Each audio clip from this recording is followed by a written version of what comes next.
Delhi liquor scam లో కవితకు bail మంజూరు కావడం పట్ల షాద్నగర్ బీఆర్ఎస్ శ్రేణులు హర్షం వ్యక్తం చేశారు. ఇక షాద్నగర్ పట్టణంలో టపాకాసులు కాల్చి అంబేద్కర్ విగ్రహానికి పూలమాలలు వేసి సంబరాలు జరుపుకున్నారు. దాదాపుగా 166 రోజుల నుండి తీహార్ జైల్లో ఆధారాలు లేని కేసు విషయంలో కవిత జైలు జీవితాన్ని గడపడం జరిగిందని అన్నారు. కానీ భారతదేశ అత్యున్నత న్యాయస్థానం ఇవాళ న్యాయబద్ధమైన తీర్పును వెలువరిస్తూ బెయిల్ మంజూరు చేయడం సంతోషకరమని బీఆర్ఎస్ శ్రేణులు తెలిపారు. అక్రమ కేసులు పెట్టి తెలంగాణ ఆడబిడ్డను ఇబ్బందులకు గురి చేయడం జరిగిందని, రాబోయే రోజుల్లో బీజేపీ ప్రభుత్వానికి ప్రజలు తగిన బుద్ధి చెప్తారని పేర్కొన్నారు.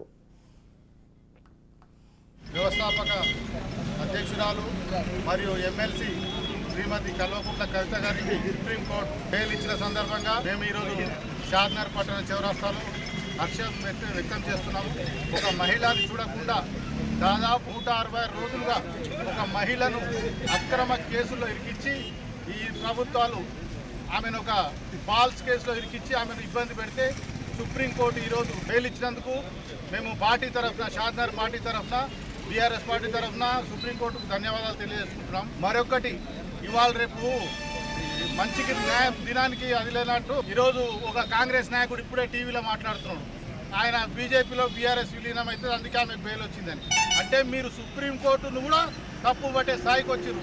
ఆ నాయకుని మీద సుమోటోగా చర్యలు తీసుకోవాలని డిమాండ్ చేస్తున్నారు. ఆయన ఏమంటాడంటే ఈరోజు ఆమెకు బెయిల్ వచ్చిందంటే ఇక బీజేపీ బీఆర్ఎస్ ఒకటవుతుందని అర్థం అనే మాట మాట్లాడుతున్నాడు.